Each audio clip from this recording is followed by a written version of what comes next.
United stand is the countdown to kick off the build-up show for Manchester United versus Everton.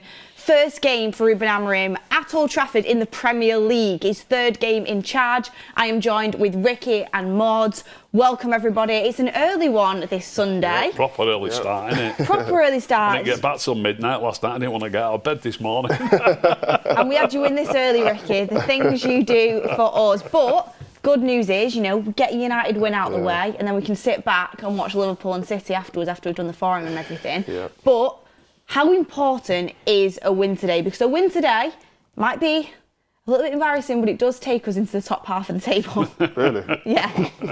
No matter what happens anywhere else, if we win today, we go into the top half, the top 10. Right, okay. So it's important, isn't it, Ricky? Especially considering it is important, the draw at Ipswich. I won't be worried about being in well, obviously you want to worry about being in or out of the top 10, but I wouldn't be specifically worrying about that. It's just the 3 points are vital. He's just had his first win, obviously in the Europa League game. He's had one league game. You would expect to normally win away at Ipswich. I know we're not the team we used to be, obviously, but you would expect to win away at Ipswich. He'll be desperate to get his first win in the league today and get 3 points on the board. Absolutely desperate. Yeah. And Ricky, Mordzs, in terms of rotation, a lot of people are talking about how Ruben Amorim has spoken about rotating. Bodo Glimt midweek, we've got a game today, very quick turnaround to Arsenal on Wednesday, then you've got Forest, and it just goes on and on and on. We've got loads of games coming up. Yeah. Do you think he will rotate? 100%. I mean, the team that we saw on Thursday, I don't think anyone could have predicted that. In fact, I don't think anyone predicted the Ipswich team anyway. So both teams have been a surprise for most people, and you can kind of tell the fact that he's picking players like Anthony at wing back, he's picked Malacia, he's picked who else did he play? You continue to play like Garnacho over like Rashford. It's a lot of surprises that a lot of people think, maybe they didn't expect that to happen. So today, I feel like we're going to see probably two big surprises today. Probably another player come back from injury, possibly. Maybe a Martinez, maybe a Mainoo. But we're going to see definitely a very rotated team. Yeah, 100%. I think Ruben Amorim will rotate, but I actually don't think it'll be very rotated, because I think it's so important to get the win, and we were speaking a little bit off camera about taking each game at a time. Although our squad is quite deep, and although Ruben Amorim does have options, I look at it like this. Of course you want to beat Arsenal away at the Emirates, but where are you most likely to get 3 points? It's today. In the Premier League at home against Everton. Why would you bother, not playing your strongest team? I think you've got to play your strongest team and take one game at a time. Ricky, if he knows what his strongest team is. I was going to say, what's the strongest team? Yeah, if he knows when you talk about rotation, I think most managers would be more than happy to have only one game a week. So we actually rotated on Thursday. So what are we talking about here? Are we talking about rotating from Thursday, or are we talking about rotating the team from last Saturday? If he felt that was his strongest team last Saturday, then that team should really play today or near as damn it. So, but in my opinion, the team on Thursday played better than the team on Saturday. Yeah. So technically, you could say that's his strongest team. So I don't know. Yeah. But then there's players that probably definitely wouldn't play today, in my opinion, that played on Thursday. So he's going to have to I think one or two players from, it's probably something that she's going to cover shortly, but there'll be one or two players who've got a game on Thursday, I think, who will expect to get a game today. Yeah. Well, especially when you look at the results from Ipswich and the results from Bodo Glimt. Ricky, first and foremost, you weren't here for Bodo Glimt, so you were off away. Yeah. Lucky for some, enjoying the sunshine. But what did you think of the team performance in that game, and do you think that team played better than the team did at Ipswich, like Mordzs was just saying? Obviously, we created more chances, didn't we? We were more on the front foot. But I wouldn't necessarily say overall that we did play better. I felt there was too much space in the park, in the middle of the park. In the first half, I thought we were a bit lucky not to be. We were 2-1 down at one point, and they missed a great chance. Yeah. We could have been 3-1 down. It could have been a different game. What score did we finish in the end? 3-2. Yeah, so 3-2, do you know what I mean? I know obviously goals change games. If we'd have gone 3-1 down, it's only look at it. It's not like we saved it, by the way. You just missed it. Yeah. They missed a great chance to go 3-1 up. you know, it would have been a right tough battle then. Yeah, a right tough battle. I think it was better in different departments. For example, I think Højlund was better than Rashford up front. Definitely. I think in the midfield, I think Bruno and Ugarte, was it Ugarte who started? Bruno. Bruno and Ugarte started in midfield. I think they were better than Casemiro and Eriksen. But then you could also say that the wing backs were probably not as good as the wing backs on against Ipswich. So it's the different parts of the pitch. I think you could clearly see improvements. Yeah, I agree with you. I think there's some players in the Ipswich lineup and then some players in the Bodo Glimt lineup that combine to make the strongest 11. And we could go through that because I'm very sure we're going to get some early team news. So go through that and everyone get your super chats in as well. Get your comments in. Christmas jumper, make sure you scan the barcode. We're into December now, our first December game. Oh, wow. We are soon to have a studio Christmas tree that is on the way. Not quite on the 1st December as we would have liked, but it will be here. But make sure you go and grab your Christmas jumper. I can't wait to get mine, start wearing it on the stream. So make sure you go and grab yours. But get all your comments in, all your super chats as well, because we're going to be going through what we think our strongest team is going to be. So, obviously, Anana in goal starts. That is 100%. An absolute no-brainer.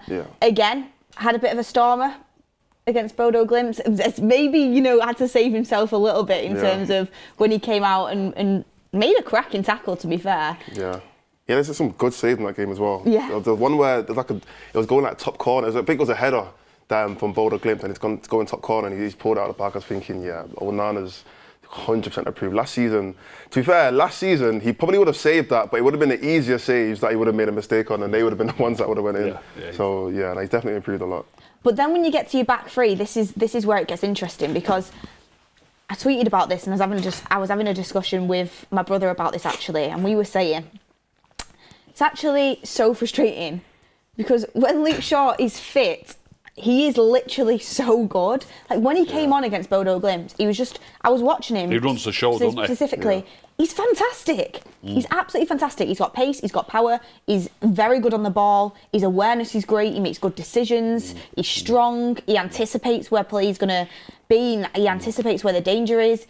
He's just absolutely unreal when he is fit, in that left-sided centre-back role as well. I mean, Lisandro Martinez did also have quite a good game for the minutes he played, just coming back from injury. Johnny Evans did at Ipswich, though. Sorry. Go no, he did. No, he did. I don't think so. Johnny Evans against Ipswich. Johnny Evans struggled. Well, I've watched it back a couple of times, Mordzs. I think he struggled. Okay, maybe I got to watch it back again. But from what I remember, Johnny Evans struggled against Ipswich compared to Martinez. Not in my book. Anyway, go on.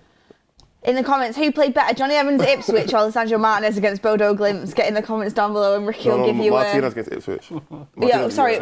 No, it's Evans against Ipswich and it was Martinez against Bodo. Yeah. Who played better, let's see. No wonder you've got it wrong. So, who do you go with on the left-sided centre-back role today? He'll play Martinez if he's fit. Do you fit. Start Luke Shaw or do you start Martinez? I genuinely don't think there's a huge difference, I'll be honest. I don't think there's a huge difference. I don't think we're going to look at Martinez and think, I wish we had Luke Shaw playing right. I don't think people are going to say that. It's not like night and day. If Luke Shaw's fully fit, it is night and day, Mordzs. He's absolutely unbelievably good, Luke Shaw. The main difference... Unbelievably good. I don't even think... He's even better than Johnny Evans.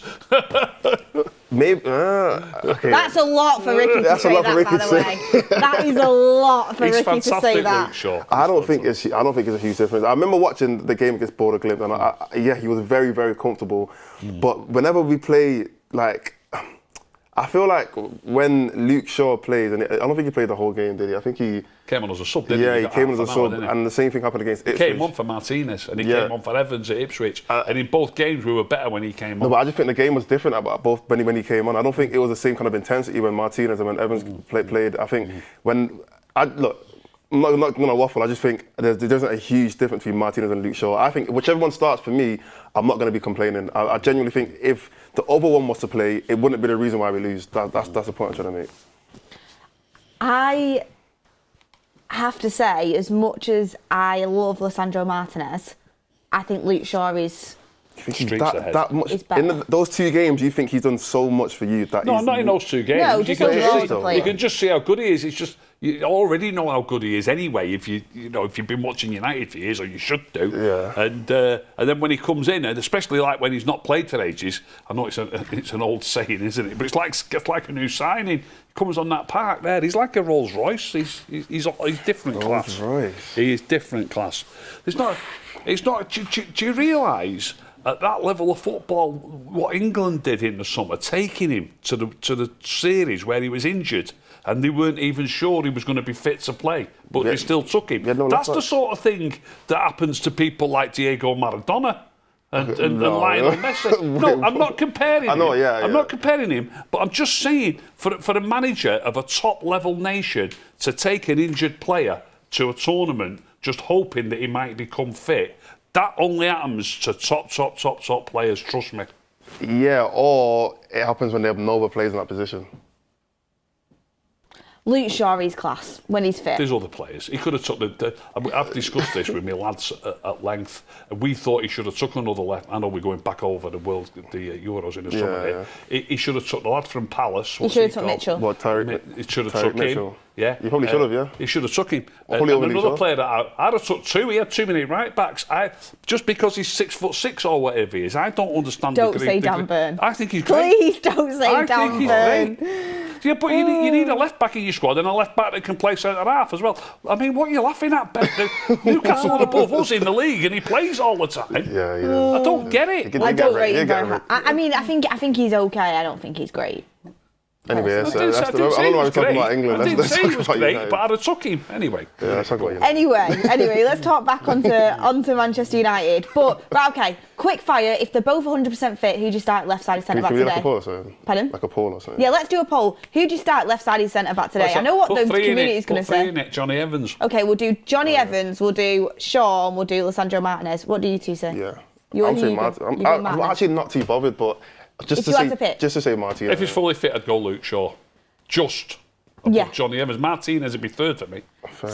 For me, if he's fully fit, I'd go with Luke Shaw. But the thing is, Lisandro Martinez, I want to go for him because he's the future for me. Like, he is the future, whereas Luke Shaw, I don't think he's going to be able to stay fit. So it just gives you all this hope and it gives you all these dreams. And it's like, oh my God, we've got the best centre-back in the league. And it's like he's injured again for like 2 months. And it's like, what was the point of getting excited about it? I do think Lisandro Martinez, if he can get back to the form that we've seen of him in his first season, 100%, like, he goes in there for me. But get in the comments down below. I've seen a lot of team news come out. So I just wanted to ask Ricky and Mords. Yeah. Are you worried about Kobbie Mainoo yet? He's not had any minutes yet under Amorim. Worried, or do you think it's just fitness? I'm not worried, no. I think we've discussed this a few times, Beth. They've got loads of players to fit into that midfield. You know, we've got off the top of my head. One second. In the poll, we need Shaw in the poll as well. There's only Evans and Martinez in the poll. We need Shaw in there, in the poll on who starts left-sided centre-back. Yeah. Thank you.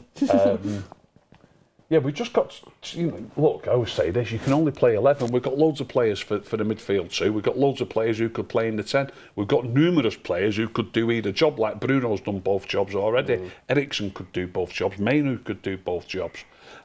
So I am a bit surprised that he's not had any game time yet, but I'm not worried about it, not one little bit. Hopefully, I think he's fit. I think it's simply that. You know, you can only play 11. Yeah, you know what I mean? I'm not worried at all. I think when he does come in the team, we're going to see a huge difference to the quality of him and everybody else. It's not going to be a case of, like Mainoo needs a bit of time to work his way back in the team. No, he's going to walk in that team and we're going to be like, oh my gosh, we've missed out on this guy for so long. But yeah, I'm not worried at all.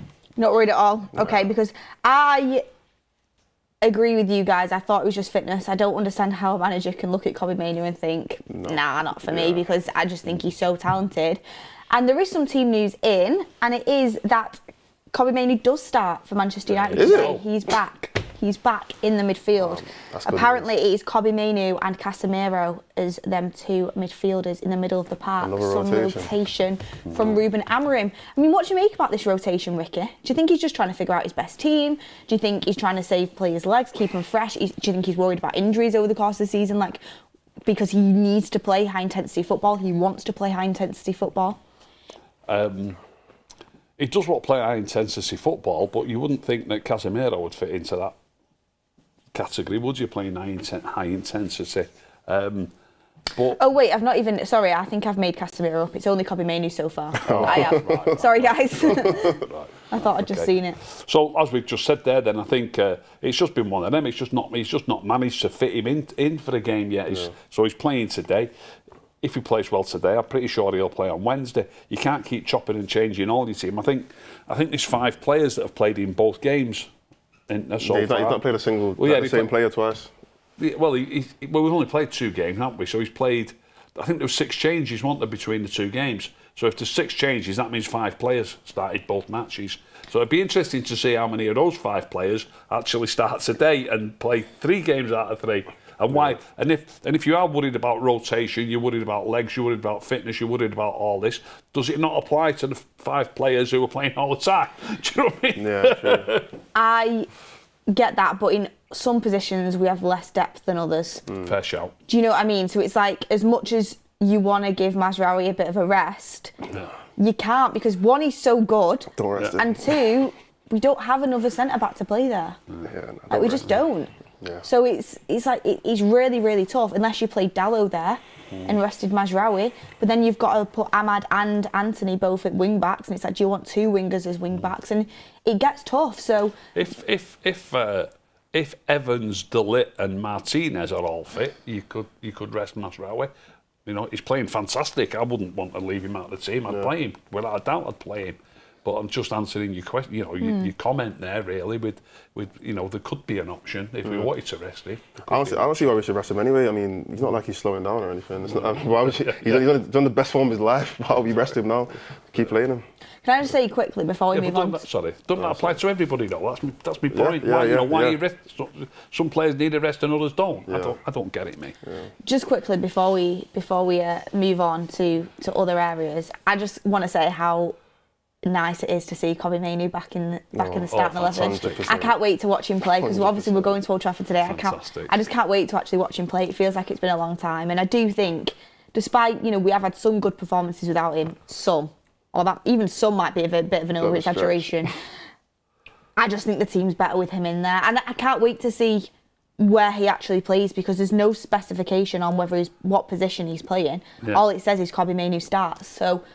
Do you expect him to play in that deeper midfield role, or do you expect him to play as one of the 10s, as what people have spoken about? It's interesting because I feel like we actually have the most depth in those 2 midfield roles. I don't think we started the same player twice there. I mean, Bruno started there. But 2 different positions. Bruno Ugarte started last game, and then the game before that was Eriksen Casemiro, and now it's Mainoo. So it's been a different player every single time that started. So we actually have a lot of rotation in those positions. And personally, I don't think any of them were like exceptionally bad. I get it, yeah, Eriksen and Casemiro had a bad game, but I don't necessarily think it was their fault. I just think it was just the partnership just didn't work. But I think if they had the right person next to them, both of them could play in that position easily. I think it's those 2 10 positions which I don't think that's really confirmed yet. I think Mount could easily play there. I think I doubt Ahmad would probably still play right wing back again. But then after that, it's like who else is going to play there other than Bruno? We don't know. Garnacho might play there again. Him and Rashford haven't really had the greatest games in the past 2 games, so we actually don't know who's going to play. I think if we're really going to put Mainoo in a position, I would want to see him in the 2 midfield roles, but I think there's actually options up going forward, because he could easily just put Bruno and Ugarte there and again in those 2 midfield roles and just say Mainoo, you can play one of the 10s, and I think that could work. Ricky? Well, Mainoo's definitely capable of playing in either position, so it's a toss-up where he will play. Yeah. It's about how you're going to try and fit players into the team. Who else is going to play? For example, like Casemiro and Eriksen started last week at Ipswich and then didn't start during the week. So if those 2 were to come back in, he'd probably have to play as a 10, wouldn't he? That's what I mean. There's more options going forward. There's loads of options. Yeah. That's interesting as well. You just mentioned Ahmad possibly playing there, but you think he'll play as a right wing back. I agree with you. I think he will play as a right wing back. But I was double interested reading the manager's comments on Diogo Dalot, and talking about him Diogo Dalot having to play wide on the left, whereas he actually said without a doubt he's stronger on the right, and you will see him there So he's saying we will see him there. So if we will see him there, what's going to happen to Ahmad? Is he going to get a rest, or is he going to go in one of the 10 slots? Because if he goes in one of the 10 slots, it really throws the apple cart up in the head on it, really. Do you know what I mean? It is really interesting, and I actually love them comments from Amorim because it kind of solidified what I was thinking and what we were talking about. The fact that I think Dalot could be very useful for Manchester United on the right. He's been getting a lot of stick recently. I don't think he had a good performance again when he came on. But for what Amorim needs in his system, under Ten Hag, it's a lot easier for him to play on the left because he's coming inverted all the time onto his right foot into the midfield. In the Amorim system, he wants his left wing back to stay wide, get up the pitch and get crosses in on his left foot. That's a little bit more difficult for Dalot to do. He can still do it, but staying wide and on your weaker foot, it's harder. Whereas if he's on the right-hand side, how good is he at just skipping past players, taking on players, getting past him? His right foot is a lot better than his left foot, getting crosses in. His power to get down the wing, I think he'd be so much better on that side. So that would be interesting to where Ahmad goes. And yeah, we'll have to wait and see. Amorim definitely isn't shy to rotation. Got a little bit more team news coming in, so I'll get that in after I've read the super chats out. Stephen Willock says it happens from naive managers, Ricky. I don't know what he's saying about that. Maybe something towards the start of the show. Yeah, England stuff. Oh yeah, England stuff. Yeah, potentially. Managers. King Flixer says Anthony looked comfortable at right wing back. SK says Mazraoui is clear. He wears black gloves. Kenneth says, I think he's not playing Ugarte and Mainoo together for having some pace in the pivot because Eriksen and Casemiro didn't work. Dale Way says, I have loved Evans. He wasn't his regular self. He was getting used to his positioning. Martinez didn't play great, but he had better passing. JDV says, saying Shaw is miles better than Lissandro is like saying a BMW is miles better than a Mercedes. It's about preference. Shaw is fast, Lissandro passes better. Darth Brader. No, it doesn't. Darth Brader, member for 27 months, Rashford and Casemiro also start. I mean, I actually do really like that comment about comparing a BMW to Mercedes about preference. I do think that is actually a really good kind of comment because I do think that does apply. Take the Mercedes. You take the Mercedes. I'm a BM girl over a Mercedes, just saying. What are you? Get in the comments down below. Bit more team news, and the team news that is coming out, I've got a lot. Casemiro does start, so okay. I predicted that right. Yeah. Even I said it a little bit early, but Casemiro starts. Rashford also starts. Oh my God. Really? For Manchester United, yep. Rashford also starts. Highland's dropped. There's no way. I bet you Highland's dropped. No, I don't believe that. I think Garnacho dropped. Ahmad starts. Yeah. Hoyland doesn't start. Yeah. What? Told you. And still no Luke Shaw in the 11 either. Yeah. Hoyland doesn't start? Nope. It's rotation. No, but that's insane. It's that's rotation. That's night and day. The Luke Shaw and Martinez isn't night and day. The Rashford and Hoyland was a huge difference. Like you don't know if Rashford's starting up front. He's bound to. Because there's rumours Xerxes starting. Get out of town. No way. Wow. Get out of town. No, he's nothing. I like rotation, but like I don't like rotation when it's too much. Like, come on. So just to kind of get confirmed what we have so far on the team, the leaks that we have so far on the team is that Mainoo starts, Casemiro starts, Mainoo starts, Casemiro starts, Rashford starts. Ahmad, you said as well. Ahmad starts. Hoyland doesn't start and Luke Shaw doesn't start. That to me means either, so far. We just said, well, one of the players who's played both games be dropped. Garnacho's going to be missing, isn't he? Or Bruno, I suppose, but probably Garnacho. No, not Bruno. Yeah, it'll be Garnacho. Because if he's going to play he could play Garnacho. Oh no, Ahmad's going to be a wing back. He could play Garnacho and Bruno. Yeah, he could do. Probably is, but I stand corrected. I was counting Ahmad as one of the front five, but he don't really work like that. That's crazy. Wow. Just to kind of go off topic, because I'm sure there's going to be more team news coming in. I doubt with the players we've had leak that starting that Mason Mount starts again. I was going to come on here and say, if he was fit enough, Mount was a no-brainer to start again for me today. I thought he was excellent in the Bodo Glimt game. What were your guys' thoughts on that? I agree with you. I'd have played him if he was fit. I thought he played really well. He only played 60 minutes. I just think sometimes you need a bit of a rhythm. Is that another one where Amorim might be saving him for the Arsenal game? But then today's your best chance at 3 He points. could play an hour. I don't think you'd save, like, as good as I think Mason Mount played, I don't think it was that good to say I'm saving you for Arsenal. I don't think it was that kind of level of good. I just think he's really on this rotation thing. Like, he's just really trying to figure out He's just who looking can at play his where. players, I Yeah, think, he's just trying to figure out who can play where. Because Mainoo, he probably knew from when he came in on that first training session. Because Mainoo's been there. He's another player that's been there from the first training session. He wasn't like training by himself. Like, you know, like when Luke Shaw was just coming back, he was training by himself. Mainoo was there from the beginning. He probably saw Mainoo and thought, you know what, I'm going to ease my way into this. I'm going to save him for a couple of games, teach him the ways. Because I feel like he's got long-term plans for Mainoo. And he probably thought, you know what, he's going to play eventually. I'm just going to pick the right time. And today was obviously the right time. So, yeah, the saving Mount thing, I don't really hear that. I don't know. It's interesting because I do think he deserved a start based off his performance against Bodo Glimt, but maybe Highland. it is, yes, so did Highland. Maybe it is just fitness and trying to keep players fresh and ensuring he doesn't get injured again and not trying to make him do too much in quick succession. Let's run a poll on that. Would you have started Mason Mount today? That'd be interesting. I mean, what are all your thoughts on Highland not starting? I'm sure a lot of people are upset about that. He scored 2 goals and he was fantastic. I can only genuinely say that being ensuring he stays fit. But why didn't you bring it? Oh, he did score late on in the game, to be fair.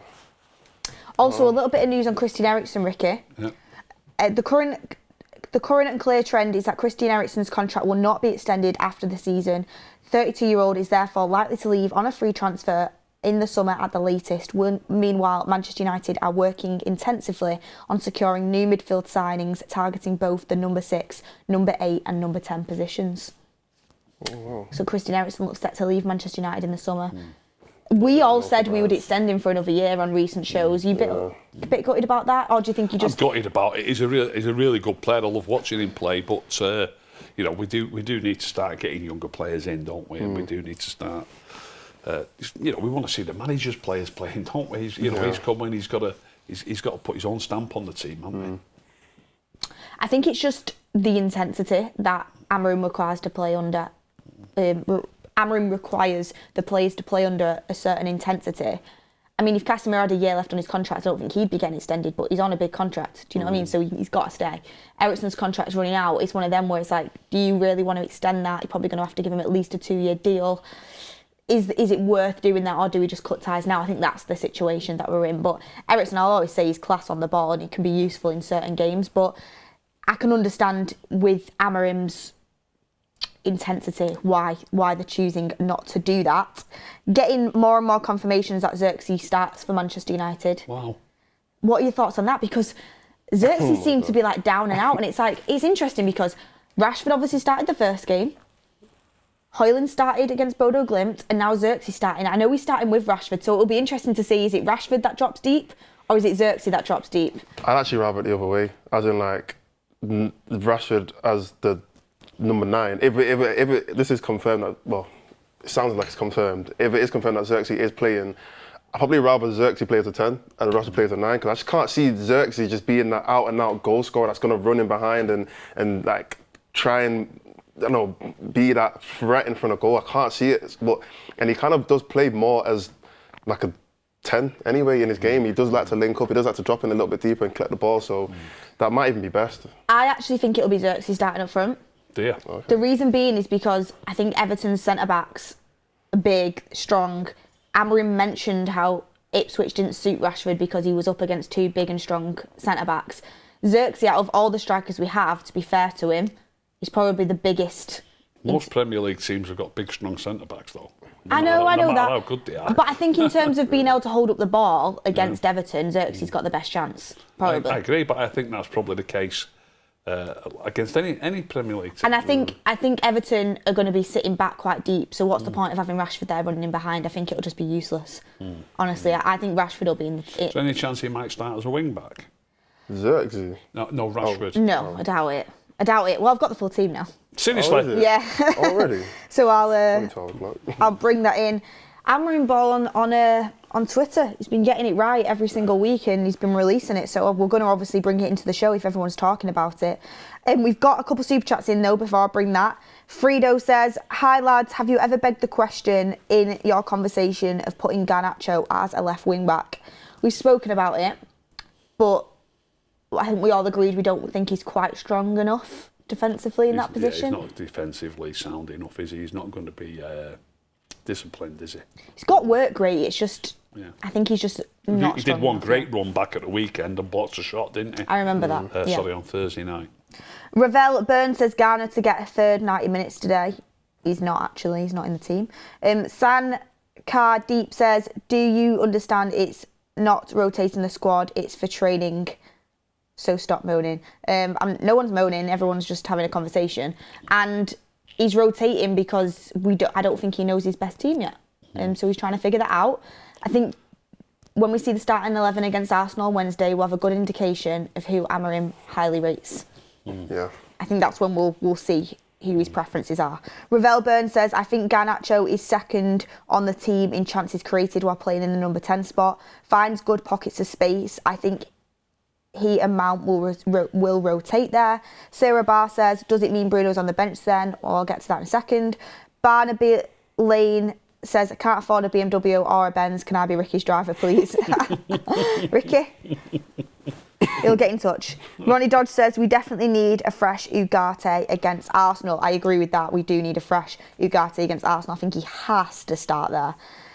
Anyway, starting 11, that is come in from Amorim Ball here on Twitter, who he's been, or on X, as you would call it. He has been excellent in team news in recent weeks, and we did get some team news from Sam C reports as well. The Hoyland stuff, the Luke Shaw stuff, the Rashford and Casemiro stuff all came through him. So Sam, thank you very much for that. The full starting 11 we've got is Onana in goal. The three centre-backs are Alessandro Martinez, De Ligt and Mazraoui.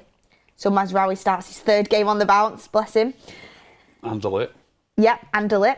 The midfielders are Mainoo and Casemiro. The wing-backs is Dallo on the left, Ahmad on the right. And the front three is Bruno, Rashford and Xerxes. Yeah. Initial reactions in the chat? Not too... well, I was surprised before, but I'm not too surprised now when I hear the full team. I think we kind of said before, we knew Ahmad was going to play on the right. I don't think... It's a little bit frustrating because it's like, if he doesn't get the opportunity to play as a 10, how good are we going to know? Yeah. You know, how are we going to know how good he is there? Because he's never going to get a chance to even play there. So it's a little bit frustrating, but at the same time, I'm just happy he's playing anyway. The fact that he's getting regular starts, I'm over the moon. He couldn't get 2 starts in a row with Ten Hag, so I'm happy he's playing every game. And to be fair, he's played good when he's played at right wing back. It's not like he's dropped off. He's actually played very well. He's fantastic on the right. Yeah, he's great. So I'm actually not too bothered about Amma playing there. Surprise is just Xerxes, really, I'll be honest. That's the only player that I'm actually surprised about. The only 3 players now to survive all 3 starting 11s and start in all 3 starting 11s is De Ligt, Mazraoui and Bruno. And the keeper. And the keeper, yeah. And the keeper. Yeah. So, yeah, every single other player now has been rotated at some point. When you look at Mazraoui, I mean, he's been our best player, so you can understand it. De Ligt, we know we were short on centre-backs and Bruno's captain. And Anna's the keeper. That's kind of where it comes down to, I think, right now. So Amorim still, I don't think 100% will know his best team. I think he's still trying to figure things out, and what's better to do that in games. He said himself, you know, he's not focusing exactly on an end goal for points at the end of the season. He wants to win every game, of course he does. But when you come in midway through a season, you do get a little bit of grace. And the way Manchester United have started, the fans just want to see us get back on track. And whatever he needs to do that, if he has to rotate and potentially, you know, maybe not always field your strongest 11 in early games, and that's what we do, and we figure it out, and that means that he has more chance of knowing it for the future and getting things solidified for the future, I would say. Who was on left wing back again? Dallo, yeah. Back to the Ipswich pairing, isn't it? Yeah. Yeah. So Dallo comes back in. Anthony obviously probably will drop down to the bench. Bartek Sumra says, how much time do we give Xerxes to adapt? I think the same amount of time everybody else is being given, because it is a new system. You saw in my opinion, the difference between the first game and the second game was big. I feel like organisation-wise, the first game was all over the place. I wish I could show that screenshot I put in a group chat of the average positions of the Sporting's last game and then the average positions of the United and the Ipswich game, and the difference was insane. Like the Sporting's last game, every single play, it was literally like the formation. It was like the average position was where they're supposed to be. Was literally where they're supposed to be. It looked like a perfect formation. And then you looked at the Ipswich game, and everyone was all over the place. Except for the back three and the two wing backs, everybody else was all over the place. So you could tell the organisation in the Ipswich game was insane. They didn't really understand what they were supposed to be doing. But the Boda Glimt game, it was a lot better. You could see progression. You could see that they were, yes, they were obviously different players, and Bruno was playing different positions, but the organisation was a lot better. The team shape, which you always say, the team shape was a lot better. So in terms of adapting, I think every game, every player is just learning more and more and more and more. We're not going to see a perfect team in terms of like performance-wise yet. It's probably going to take it might take the rest of the season till we actually see a perfect game, but I would say give Xerxes as much time as we're giving everybody else to adapt, because no one's really adapted fully yet. Ricky, do you agree? Yeah, I do. Yeah. On the Xerxes thing, I'd like to see him get a reasonable run in the game, in the team, and see. The thing is, obviously, the games come thick and fast. Can you afford to say that when we're playing Arsenal away next? You know what I mean? So I'd like him to get a run in the game, but you need in the team, but you need to pick your games as well, don't you? Really, I suppose. You know what I mean? Obviously, Marcus Rashford started the first game, Rasmus Højlund started the second, and Xerxes started the third, each striker. Do you think that's maybe the order in which Amorim has faith in them? Well, Xerxes is not necessarily going to start as a striker, is he? It's Rashford who's just a striker, isn't it? We don't know the formation. We don't really know for sure. In the formation of the way Amorim Ball set it up, he set it up as Xerxes the centre forward. Right. And he usually gets it spot on. Right. So, right. If it is the Rashford case, could be our 2-10s could be Rashford and Bruno. Yeah, that's what it would be the worst 2-10s in the league. Oh, Ricky. Please. Look where we are. Look where we always are. You can't. Do you know what frustrates me, right, about you is that you lump Bruno and Rashford together. Yeah, sorry, I wouldn't have started Rashford in the 10. I wouldn't have. I wouldn't have started him at all in this game. But Bruno is not Rashford. Bruno worked tirelessly hard for the team. Bruno's actually, I think, been good since Amorim's come in. Yeah. And I just don't lump Bruno and Rashford together, please. Yeah, that's great. Especially as a 10. Well, they're playing as a 10. They're playing as 2 10s today, though. That's what I'm saying. You know what I mean? 2 10s are very good. It's very harsh. Very harsh. It is harsh. But yeah, for your question though, in terms of like Amorim's preference, surely Højlund's his number one preference as a number 9. No, surely. I'm saying before. Oh, before he's seen in them all. Oh, okay. Yeah, I know what you mean. Yeah. But maybe it was just Rashford started initially because he'd seen him across the whole international break, whereas Højlund had just returned. But I think if we're going off auditions, say it's audition. Can't really complain. Rashford scored 1 goal in his game, but then kind of was anonymous for the rest of it.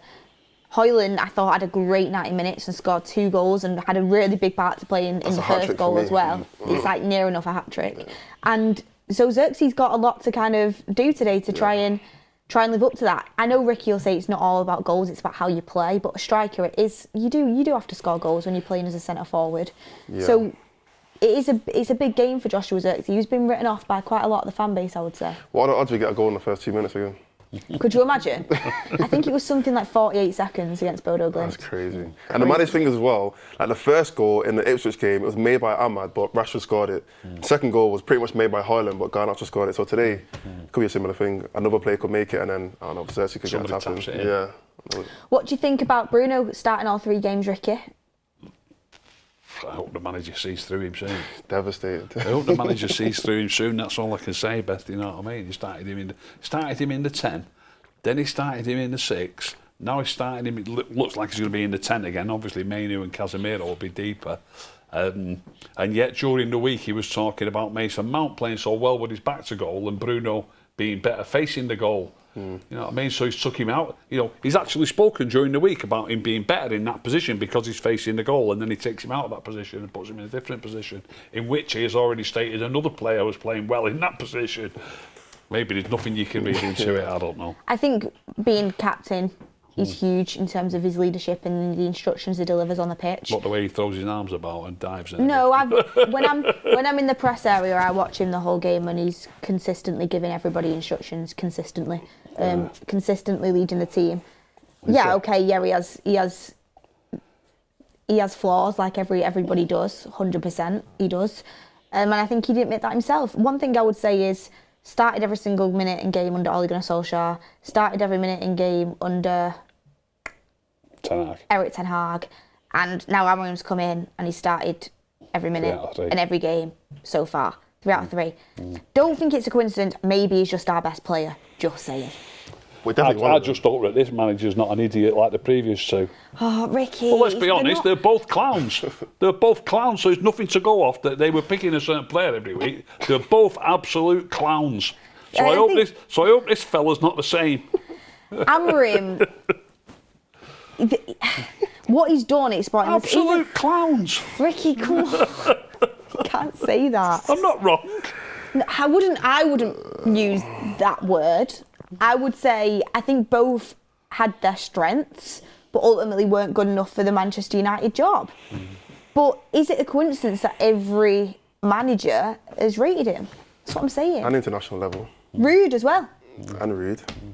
An international level, Ricky, or maybe and his peers. Is it just you, Ricky? Are you the clown, Ricky? I've heard Kevin. Laugh for it. I've heard Kevin De Bruyne say that he thinks Bruno's the best 10 in the league. Oh, don't, because Ricky's excuse for that is he has to say that because he lives in Manchester. What? I know. He's also got to say that. He's a rival. He's a rival. Why would you say that? He's also got to say that because they want us to think that. Why would they're not planning these conversations beforehand? They are. He's a rival to Man United. Don't tell me that doesn't go on. Trent will never say United player is the best player in the position ever. Do you reckon not? No way. Absolutely no way. Oh, it's hilarious. Well, guys, you tuned in, and you've got some entertainment. Hit a like on the video. I mean, we'll talk about a couple of other players as well. It's good to have these debates in the fan base. You've got Bartek saying Ricky's crashing out. Ricky Murray says no man Mount and Ugarte equals no effective press. Lungail says I believe Mainoo as number 10 would be a solid choice with Ugarte and Casemiro in midfield. Interesting. Noosa Florin says even at the start Ten Hag's team selections annoyed me. Today I'm happy with the selection. I trust this manager. Have a feeling Xerxes going to shine today. He's been told you have 65 minutes and to use 100% of your energy. Julian Mintolo says lack of composure and playmaking in the attacking midfield. I agree with that. Vinny One says happy with the rotation and he approaches and this approach this manager is taking so far. He also knows Casemiro's class and just needs to be used right. Trust Amorim. I mean, just onto that, Julian saying lack of composure and playmaking in the attacking mids. I mean, I think Bruno is a playmaker. I think he does suffer from lack of composure at times. He's been a bit more disciplined under Ruben Amorim. But I do think having both Bruno and Rashford in the 10s, just as much as I've just defended Bruno then and said don't lump him together in the same bracket as Rashford, I do think you do have a lack of discipline there and a lack of a player that his natural instinct is to look after the football. Do you agree with on that one? Good shout, yeah. Excellent shout. Not anymore. I would have agreed. Bruno's been looking after it a bit better under this manager. The last 2 games, he actually has been looking after it very well, and I think it's not a coincidence. He's not just decided, today I'm going to do that just for the sake of it. Amorim's clearly spoken to him and said, look, I'm going to pick you, and if I do pick you, this is what you have to do, and if you don't do that, I'm not going to pick you no more. Simple as. Sorry, Mods. I think your mic batteries have died, so Greg's going to come in. Sorry. Greg's going to help you. No one can hear you right now, so no one can hear you. We'll get on to me. We'll come back to Mods. Yeah. But Ricky, what I was also going to add in there is so you might have that. The ball's less likely to stick to Bruno and Rashford as it would be maybe a couple of other players that look after the ball a little bit more, even though Bruno has been more disciplined and we've enjoyed to see that.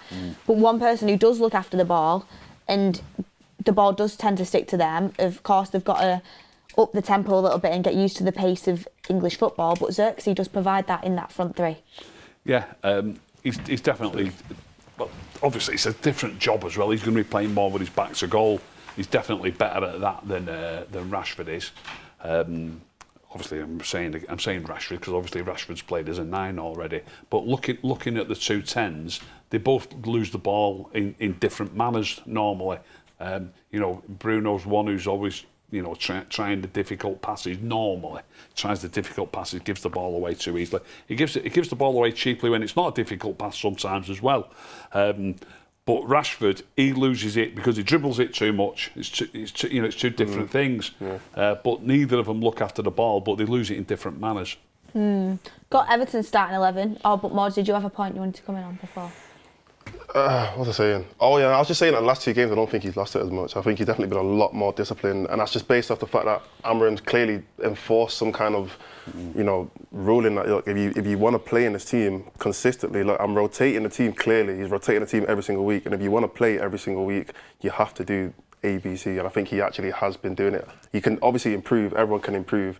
But I think it is clear difference between how he's playing now and how he's playing under Ten Hag. Very big difference. I agree, and I think he proved the critics wrong who said he can't adapt at his age, that he can, because he's done it across his career for national team and club football. But the one thing I would say, which is I've picked up on, is in their number 10 spots now, since Amorim's came into Manchester United, I know it's only 3 games, but he usually always plays a winger and then a midfielder. It's like he played Mount and Garnacho together last game. The game before that, he played Garnacho and Bruno, and now he's playing Rashford and Bruno. I would personally love to see Bruno and Mount. That's what I'd like to see. But I don't know if Amorim likes to have maybe the attributes of a winger in that role sometimes. Like a Good spot that. I never spotted that. More attacking option and a more midfield option. Yeah, someone who's maybe going to take a player on, as much as we've kind of criticised Rashford and Garnacho for not always making the right decision, but having someone who has that turn of pace, maybe. Yeah, potentially, who can go on the outside. Because we've seen Garnacho do that against Bodo Glimt a couple of times. Oh, just quickly on Garnacho before I bring in the Everton lineup. Yeah. Honestly, one thing I will praise him for is he gets into the right places at the right times. He gets so many opportunities, and that's not a coincidence. Yeah. But it's just that final decision, that final end product. If he could get that right, he could be absolutely flying. But he gets it wrong near enough every time. Yeah. It's frustrating, isn't it, to watch? He's very frustrating. The most frustrating player in the team. So, and we spoke about it on the forum. He does so much things well. Like I said, it's getting in that position. He's always in the right place. I think on both sides, whether he's on the right or whether he's on the left. For example, the last game, it was him and Malacia, and I felt like Malacia was slightly holding him back a little bit. I think if he was playing with was it Malacia on the? Malacia played on the left, didn't he, during the week? Yeah. So I think with him and Malacia, if we had a better left wing back, the link-up play between those two could have been so much better. It's just like you said, when he was in the position to either cross it or shoot, he would either just make the wrong decision or he would just be a poor cross or a poor shot. Which I guess, in terms of a poor shot and a poor cross, that's just about training, developing. You'll get better at that over time. But the decision to either shoot or to either cross, it's so frustrating in the game. And it's like, I mentioned earlier in one of maybe it was the Ipswich game, eventually these decisions are going to cost us games. I think in the Ipswich game, there was a couple of decisions which we could have ended up winning that game if Garnacho actually made a better choice. You've been losing points. Like, as simple as that. We're actually dropping points because potentially Garnacho's not making the right decision. And I get it, he's young, but eventually Amorim's going to have to say to himself, if he doesn't learn, I'm going to have to find another player to put in there. I'm going to have to buy another player. I'm going to have to figure out another player in that 10 position that is going to make the better decision. Because, like I said, we can't just keep dropping points because Garnacho's messing up 3-4 chances. Seems to make good decisions nearly all the time from what I've seen of him. Yeah.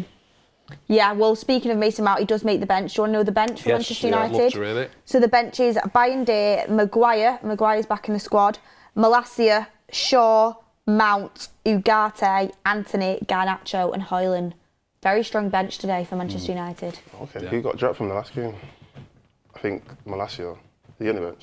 Yeah, Malacia's on the bench. Malacia's on the bench. Got 2 left backs on the bench. Oh my word. I mean, so it'll be interesting to see who gets used Shaw from will come on at centre back again. The substitute bench. Yeah. Sure. Evans not on the bench, Rick. No, I think didn't you tell me he was injured during the week? I'm sure you did. Yeah, he might have had a bit of a knock, potentially. He wasn't on the bench on Thursday, was he? Yeah, I think he had a little bit of a knock. You reminded me of my own news that I gave to you. I think Yoro's not there either, is he? Eriksen's not there. Yeah. Oh, really? Wow.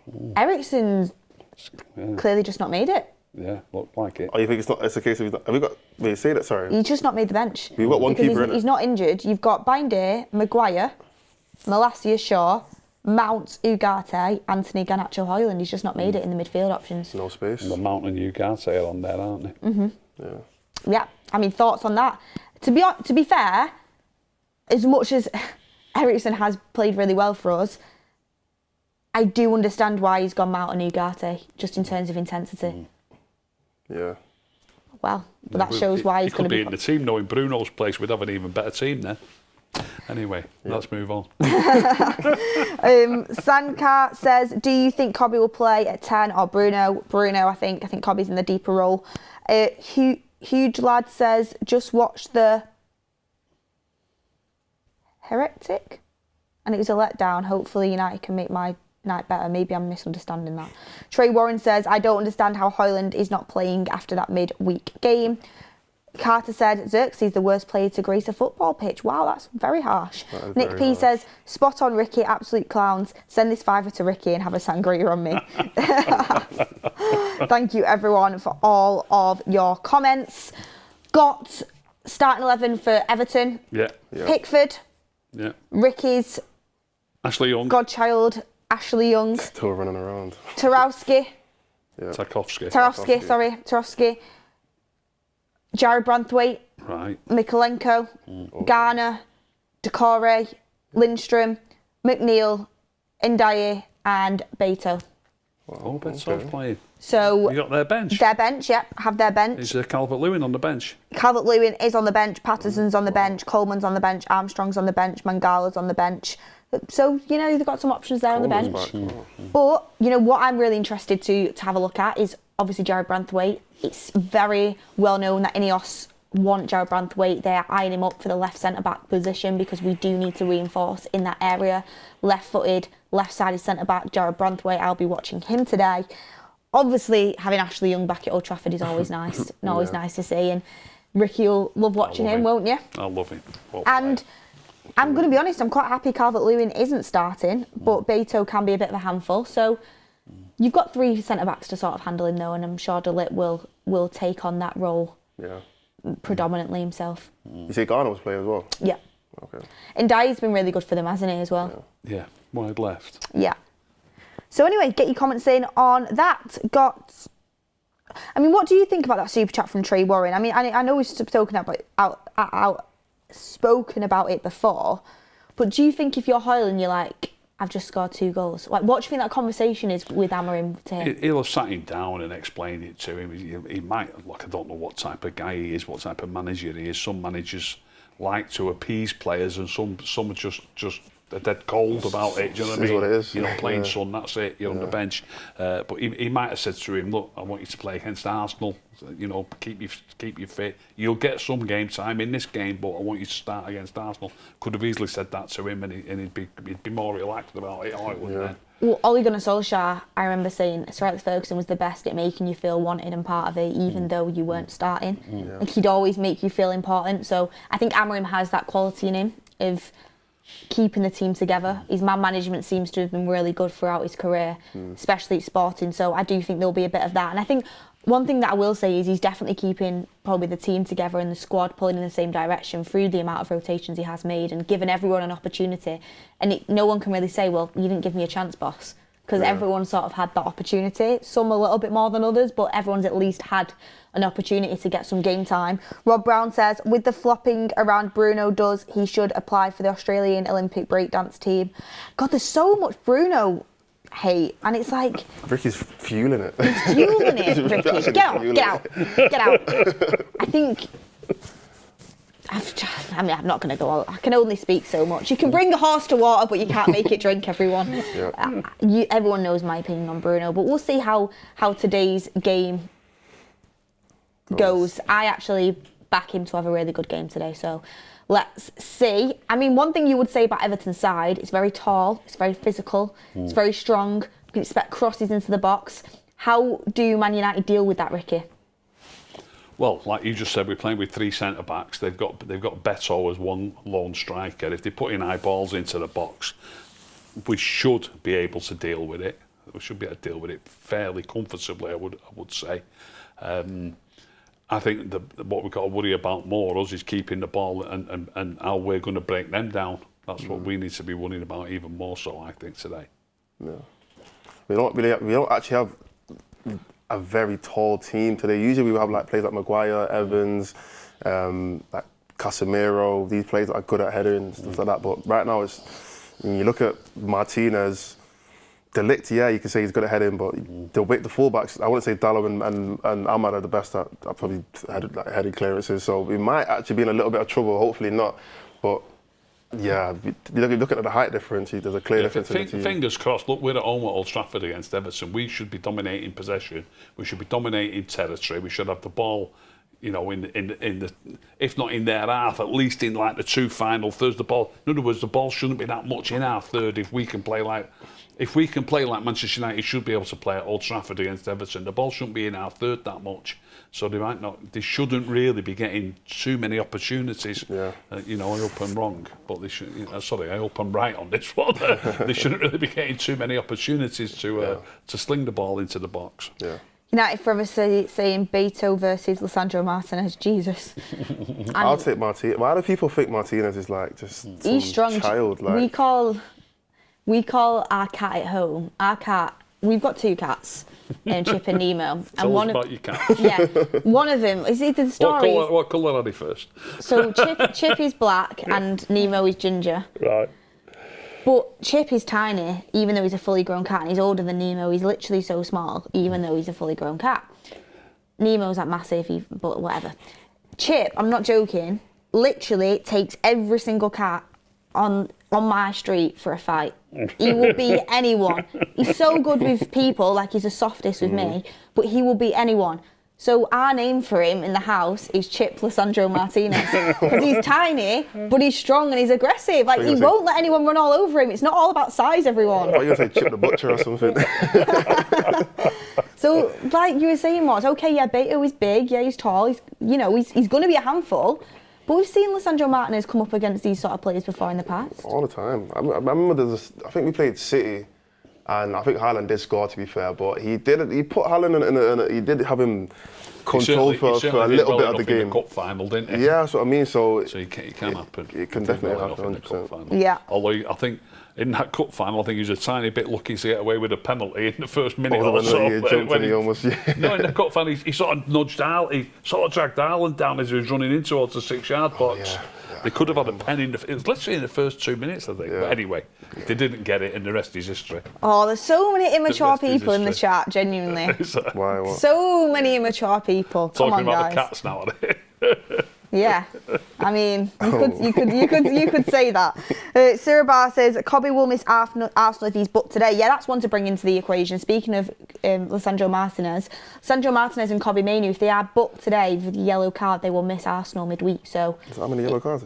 Yeah. Well, Cobby Mainoo was literally picking up every single game under Ten Hag because he was getting left on his own to hold a midfield down. Yeah. So that's wow. Yeah, it's important that them two try not to get booked today, really. I mean, I feel like even if they did, we don't even know what the team's going to be. He might even not have plans to start Cobby or Martinez the next game. But you want him on the bench at least. Oh wait, they can't go on the. Oh yeah, they can't. Yeah, oh yeah, true. Oh yeah. So that's important, something to make note of.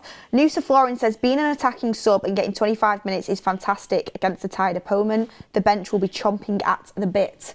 Good shout from Noosa there. Rob Brown says, we've done that one. Thank you everyone for all your comments. Any more chats, get them in the comments down below. I was going to bring in something then and it completely... Oh yeah, that's what I was going to bring in.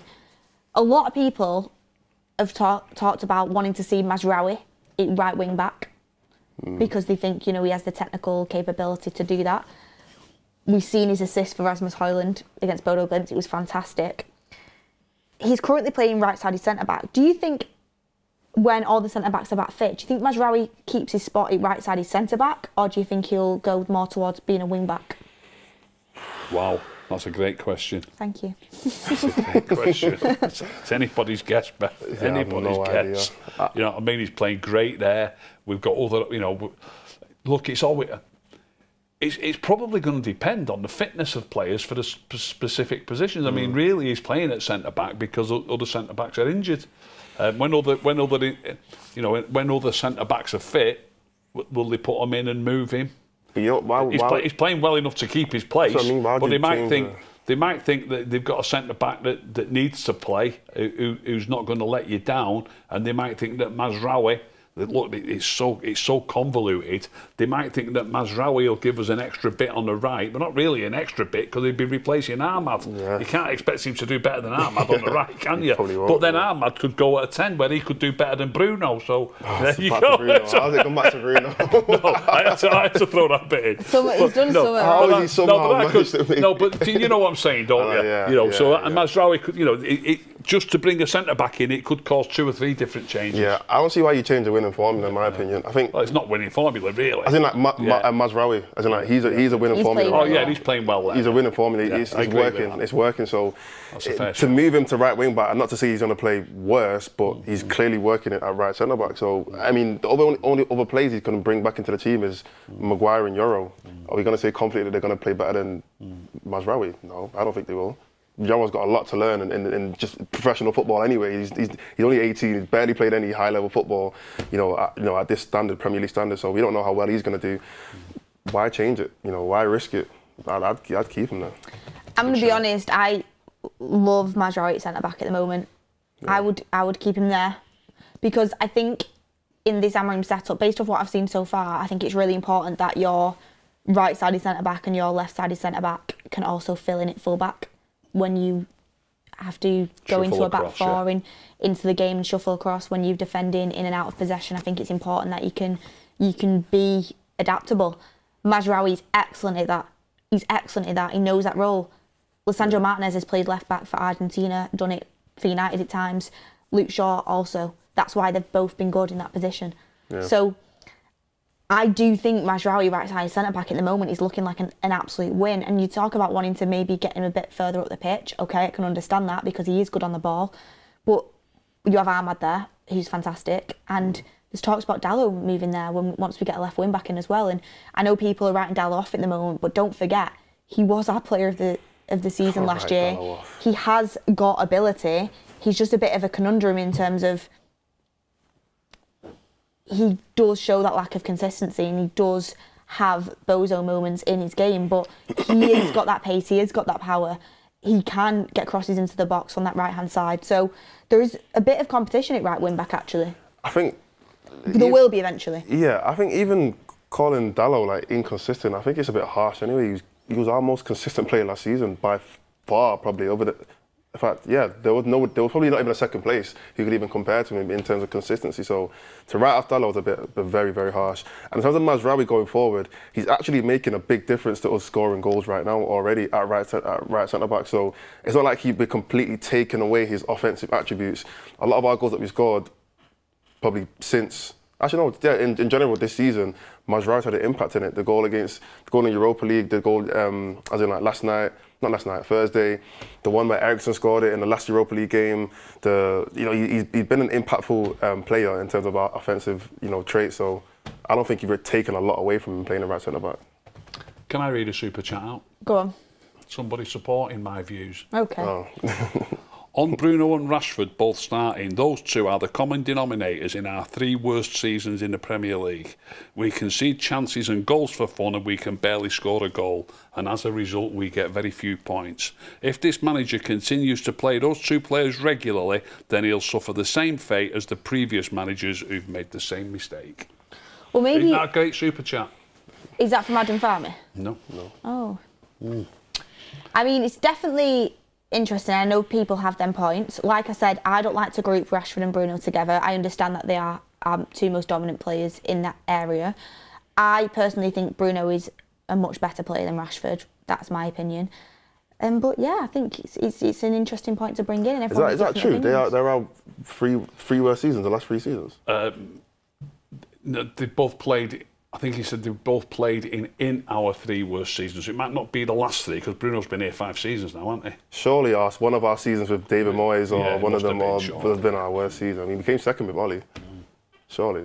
I mean, I don't know. We've had a couple of bad seasons recently, haven't we? Put it that way. Yeah, true. We finished 8th last year, didn't we? That was probably the worst. Yeah, we've had some bad seasons 100% recently. and they've been nowhere near at it. It doesn't matter if it's our worst or not. They've not been good enough, have they? James Shakespeare says Mazraoui has the ability to carry out from the back. He won't get that same space from right wing back. That's an interesting point. You've got Ben Jones saying, guys, Amorim will play Bruno and Ugarte together. Mazraoui needs to play as a wing back. Garnacho and Ahmad behind the striker, a no-brainer. London Lou says, is this a scouting game for us and Branthwaite? I'm definitely going to have my scouting boots on today, looking at Branthwaite. Enjoy writing. Thank you for your super chat, saying I'd be very surprised if we don't win, Beth. Thomas McCardle says, don't support Souness. Martinez is a great player. Thank you, everyone, for all your comments coming in. People say Mount should have started. He's an interesting one of Mason Mount, because it's like, Amorim spoke so glowingly with him. He's a proper footballer. That's a big compliment. There is competition all over the pitch. Like, that's another thing, is if Mazraoui or Dalot go to right wing back, Ahmad has to start. He then goes into 10. Then there's only one position available for Rashford, Garnacho, Mount, Bruno. We've already seen he likes to play a midfielder and a winger together. So you'd think it'd be between Bruno or Mount. Bruno usually plays. So there's going to be people upset eventually when everyone's fit and he's worked out, he's got to kind of stick with the consistent 11. Who's your best 210s? Full fitness, Full fitness. Yeah. Either Bruno and Ahmad or Bruno and Mount, depending on whether you play Ahmad at wing back or not. Okay. Don't you rate Ahmad and Mount? No, I would play Ahmad and Mount together. I'd love to play Ahmad and Mount together, but I think you'd still have to drop Bruno back into that six role. That's not the question, is it? That's not the question, is it? You're saying it's got to be Bruno and Mount or Bruno and Ahmad. Surely Mount and Ahmad are up at least at Bruno's level. Surely it could be. It could be Mount and Ahmad. Okay, 100%. so we're not asking you where you're going to put Bruno. I was just saying. Okay, yeah. Okay, just saying. Then they would be my top three then, personally. Okay. I love Garnacho, but at this moment in time, I just think his decision making has to be a bit better. Yeah. But I think I think what he has shown in the last 3 games is he's definitely got a place to be in this team. He's just shown that he's young. He's young and he's still got a lot to learn, I think. Yeah. But he can provide you with so much, and I think that'd probably be better off the bench. Yeah. I mean, get in the comments what would your guys be? I think Ahmad has to be in there. Ahmad has to be somewhere.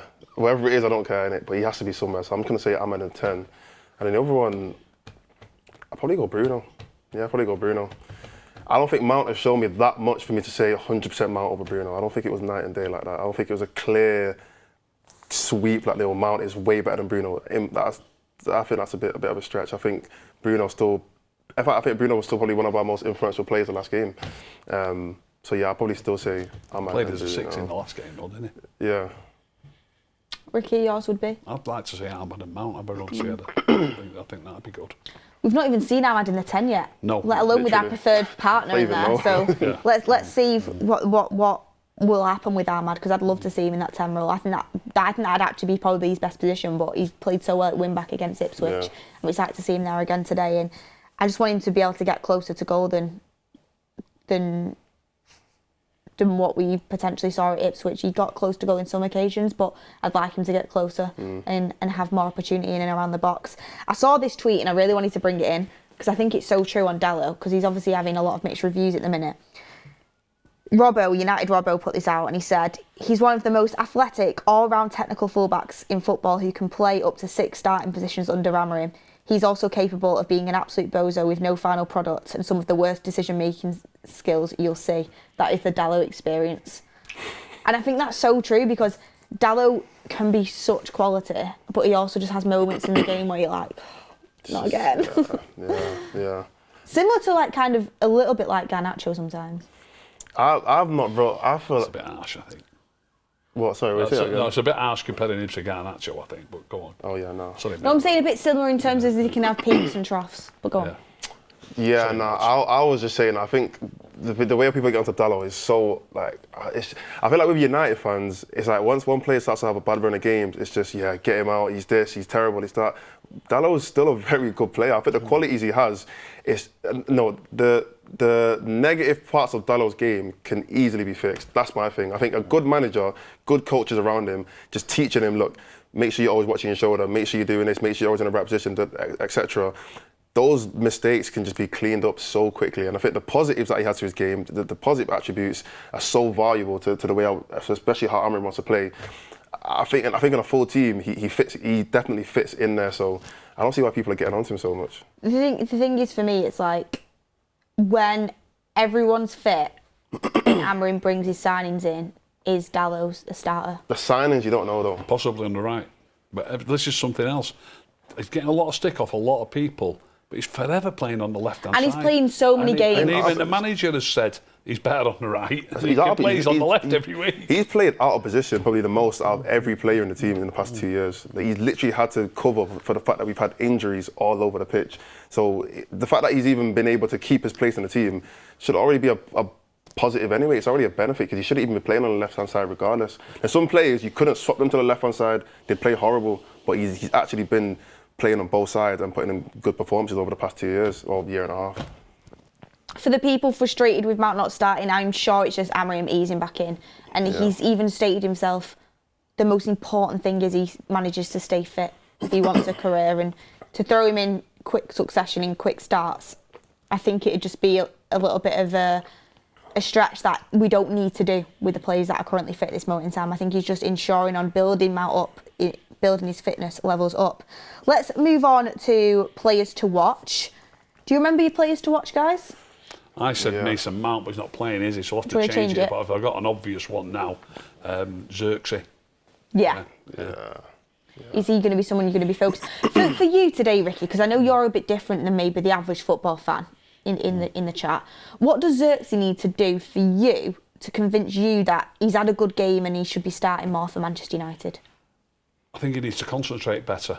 I'm sure that's what it's down to, because I see some absolutely quality touches, and he gets the ball under well, and then but really well sometimes when it's difficult, but then other times he lets himself down. I think it's a little bit of a matter of concentration. I can't think of another reason why he can show such quality at times and then completely the opposite the next time he gets it. You know what I mean? Yeah. Do you think he's getting used to the pace of this football? Could be something to do with it. I've not watched him play before he played for us, so I couldn't really say to you. You know, obviously everybody always says that the Italian league's slower. Maybe I should try and get a game up if I can find one on the internet and watch it and see if he was the same playing in Italy, and then say to people, well, you know, it's just the same wherever he plays. Because obviously I didn't watch Xerxes. I think a lot of people probably didn't watch Xerxes before he came to United. But from what I saw, the little clips and stuff like that, he looked like a completely different player. He actually looked like. Sometimes I look at the clips and I think, is this the guy that we signed? Because I haven't seen him do one of these things in a United top. So maybe it's a confidence thing, maybe it's a concentration thing. I just think he needs to play to his strengths. He's not the kind of player to run in behind. Every time you see Xerxes, the ball played in behind to Xerxes, it's like he's jogging almost. That's how, I'm not saying he's slow in it, but that's kind of how it feels. If he just plays his attributes and doesn't try to do the things that he's not good at, you probably see a better player. So, yeah. Who was your player to watch, Mords? Mine was Kobe, and I'm so happy he's starting today. I think it's just, he's the one player that I've just been waiting to start or to come back for Man United. Not to say that the whole team's going to change, because it's not going to change from one player, but the difference in quality between him and everybody else, it always shows. A Kobe bad game is like a good game for everybody else. Like his average game is like an 8 out of 10. And people think that he might lose the ball one time and say, oh, he had a bad game. That's because he doesn't lose the ball ever. That's how good he is. He's so like composed on the ball. Like you said, he can play multiple positions, bow-footed, technically gifted. He can get forward. He's got quick feet. He can finish. He's so good at finishing, which is insane. Probably a better finisher than some of our attacking players. So yeah, he's a very, very special talent. And I think Amorim's got like good, strong plans for him going forward. And the second player, I can't remember who the second player was. I think it was Bruno. No, it wasn't Bruno. Hoyland. He's not even starting, so yeah. So we'll just stick it Mainoo. Yeah. My player to watch was Rashford today. Yeah. Reason being is because I personally wouldn't have started him. I've not been impressed with him. I've not been impressed with him for a long time, to be honest with you. And I just don't see, when everybody's fit, how he makes his strongest starting 11 under Amorim. I just don't see it. So I'm watching him today because I think it's important for himself that he has a really good game. If he wants to, get himself into the starting 11, he's our highest paid player. We've seen what he's been able to produce before. He's playing in a slightly different role today to what he played at Ipswich. So he's at Old Trafford. I need to see something from Rashford because you've got Mount knocking on the door, you've got Ahmad knocking on the door, you've got Garnacho knocking on the door. Need to see something from Rashford. And I knew he'd start today. I just knew it. So you knew Rashford would start. I just knew he'd come back in. Right. Yeah, I don't think he'd drop him for 2 games. Yeah, so I couldn't imagine him doing that. I've gone with Rashford. I think he's got to show something today. I want him to. I want him to succeed. I want him to do well. And the thing with Rashford as well is, I feel like with Ten Hag, because he played so good in that first season, Ten Hag kind of held on to that for so long. He was begging for him to just come back. I need that Rashford back, and he never did. Amorim hasn't got that yet. He's not playing well for Amorim, he's not playing to that standard for Amorim so far. So I don't think Amorim's going to have that same mentality that Ten Hag had, that was, I need to play Rashford because I know what he can do. I think Amorim's kind of coming with a very clean slate. I don't care how much money you're making. I don't care what you did for other managers. I've not seen that myself. So until I see it, I'm not going to favour you over other people. So I can see Rashford being heavily rotated this season, like very heavily rotated, because he's not going to have any reason to start him every game. Could he have an advantage in this fact that he's going to be linking up with Xerxes Ricky, who is unselfish, does like to look for the players around him, the ball can stick to him a bit. We know, obviously, I think Martial was levels above anyone we have right now when he was at his best, but we know Rashford played better when he played with Martial, the unselfish type striker that's going to link up with him. Do you think that could help him? It definitely could help him a little bit. Players need other players to help them play well. So Xerxes is the type of player who's going to facilitate other players playing a bit better, when he's on his game. When he, like you just quite rightly said, when Martial played, it was much easier to play well. It's no coincidence that he had a great season. He's only had 2 great seasons. One of them was playing, when I say great seasons, I mean goal scoring wise. And one of them was alongside Martial, wasn't it? You know what I mean? So that doesn't surprise me.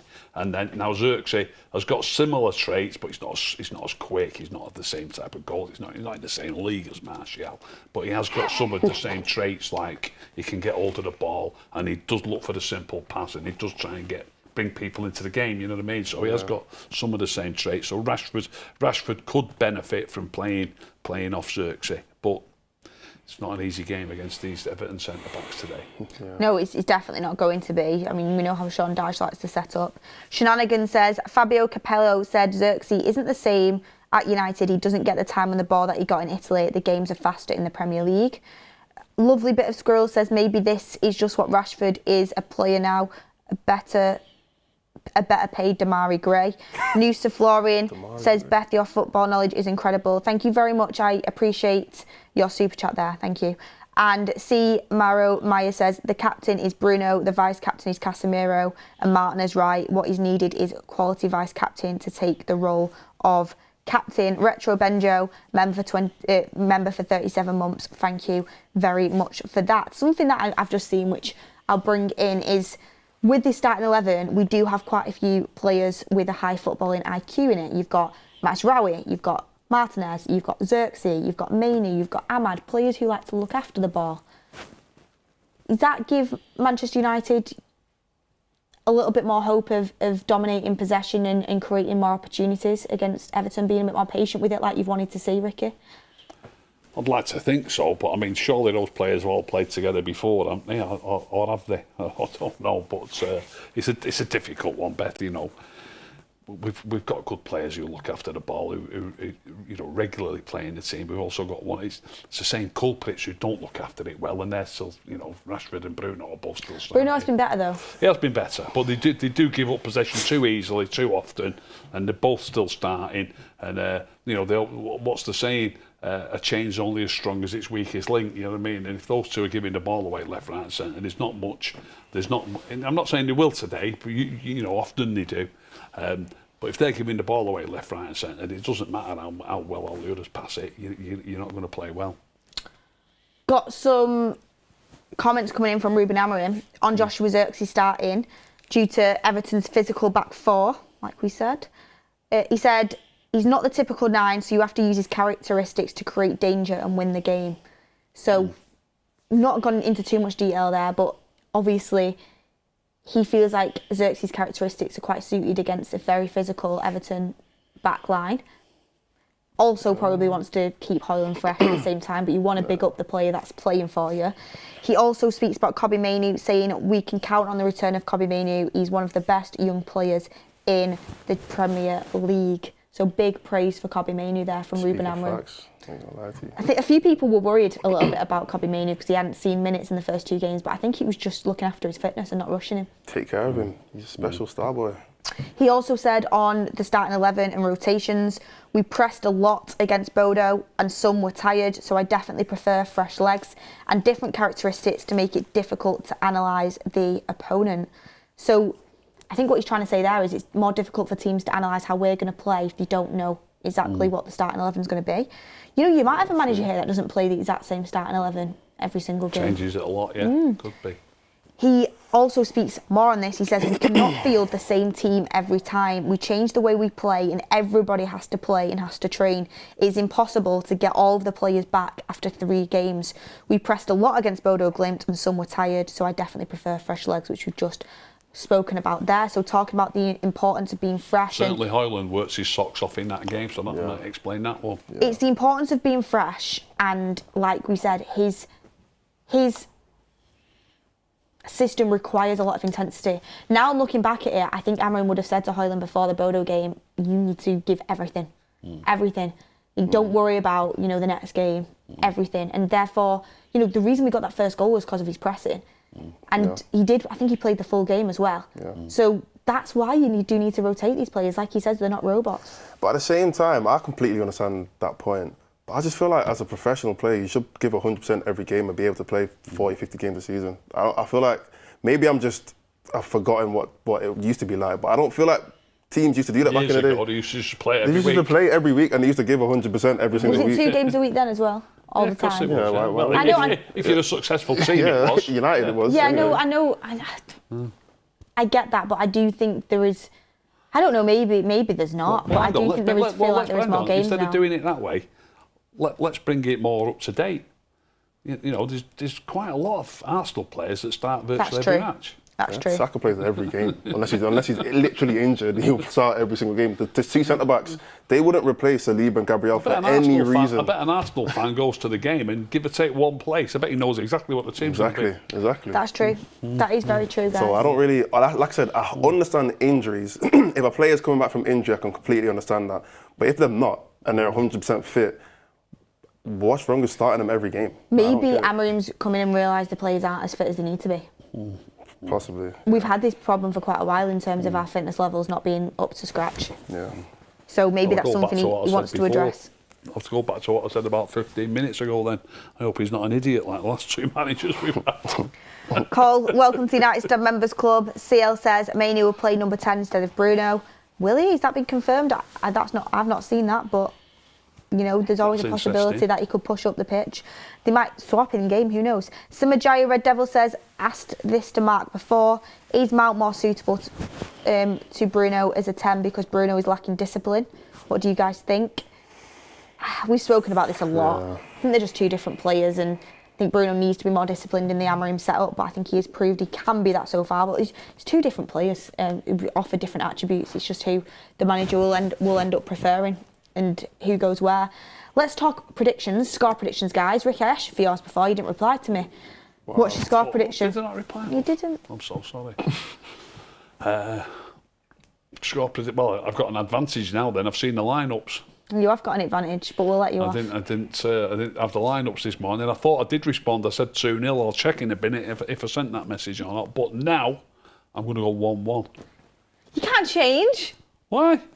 Well, I've only just told you. Okay. You didn't change it. Okay, 2-0. Matt, write down 2-0. Wait, what? He said... Wait, what? No, you changed into 1-0. She asked me this morning by message. Oh, okay. So because we do the predictor leaderboard, don't we? Yeah. Oh, yeah. So I was sending a message of 2-0. I thought I sent that message, but obviously maybe I didn't press.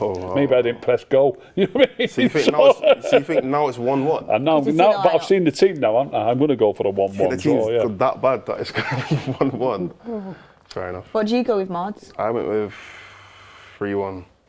Why do you keep doing the same prediction as me? You pick 3-1? Yeah. My bad. I didn't even realise. Yeah, I can't give you. I just think the last game, I think I put it like 3-0 or something, or 4-0 or something like that, and we conceded like 2 goals. So I think we're going to concede again today. But I actually do think we create so many chances. I think we created the most chances in the Premier League. I think either the most or the third most, something like that. I think we're behind like Liverpool or something like that. But we've created like 27 big chances in the Premier League, but we've also missed like 27 big chances. Just put them away. Like, put them away and we'll start scoring goals. I don't think the creating of chances is the problem. It's the fact that we just can't finish. So, but when we do start finishing, look, since Ten Hag has gone, we've actually scored a lot of goals. I think we've only scored 1 goal twice. Yeah, and during Ten Hag's time, we could barely score. So yeah, we have scored more goals. We've scored a lot more goals since he's gone. So I do think we can get a few in today. 3-1. 2 would be nice. Great minds think alike. Yep. I do think we might concede a goal, but I do think we will score, like Mordzs said, at Old Trafford. I've gone with 3-1 as well. I've seen a lot of 2-0s coming into the group chat earlier. A lot of you guys are confident going with big wins. I've seen a lot of 4s. When will you all learn? I hope you are right. I really hope you're right. You never know. It's not much difference to 3, though. You 2 have gone with 3. There is a difference. It's big difference. Big difference. Reefer says, what subs will he make around the 60-minute mark? We'll have to wait and see. Yeah. I suspect Shaw will come on Shaw again. for Martinez, I bet. Yeah. He made 3 on Thursday, innit? Around 60. I suspect Ugarte or Mount will come on for Mainoo at some point. I don't think he'll do a full game, especially as well because he's just coming back. And surely Hoyland will come on at some point. Yeah, you'd like to think so. Thami Thando says, hi all, as for Mount and Shaw, 1 game a week please, injuries need management. Absolutely. And Mazza says, Garnacho super sub, overhead kick incoming. He scored his overhead kick against Everton. Oh yeah. This time last year actually, it was in November because I remember I was in London. Was it? Yeah. But he was at Goodison, wasn't it, at Old Trafford, but you never know, might strike twice, does lightning strike twice? Yep. Who knows? Look, everyone, I am so excited for this game. Can't wait just to see how this... The thing is, with Amorim now, is you're seeing how... You see more about him on the touchline, how he talks and acts before games as a manager, whether he delivers on what he says before the game, his analysis. You're finding more out about the manager, and it's every game you're still figuring things out. It's very insightful, isn't it? Yeah, like you said, I think he's very animated on the sideline. You showed me videos from the last game, the Europa League game, how he was like really like literally on the edge of the touchline, like just shouting at everyone, you come here, you do this. I remember when I was in the stadium, I was trying to see him, 'cause I was on the other side, so I couldn't really see him clearly. But he was literally for the whole game just stood there, like just shouting, not shouting at everyone, but giving instructions. I think he's saying a lot to Dallo when Dallo came on. He's saying a lot to like Garnacho when he was playing. He's super like focused and involved in the game, which is a big difference to Ten Hag. Ten Hag was kind of just sat there sometimes, or he just stood there like this, and he didn't really say too much on the pitch, like giving instructions. Constantly giving instructions, constantly crouching down. But look, guys, that has been Countdown to Kick-Off. Goalbridge is now live. Ricky and Mordzs, thank you very much. What do we infiltrate the chat with? Something about Xerxes. Ooh, something about Xerxes. We'll just go with Xerxes. I was going to say Xerxes time. Xerxes time. Xerxes time. Go and infiltrate Mark's chat with that. Thank you everyone for watching. Hit a like on the video before you go. We will be back with the fans forum after Goalbridge's final score. Can't wait to see you there. Hopefully celebrating a win. Yep. Come on, United.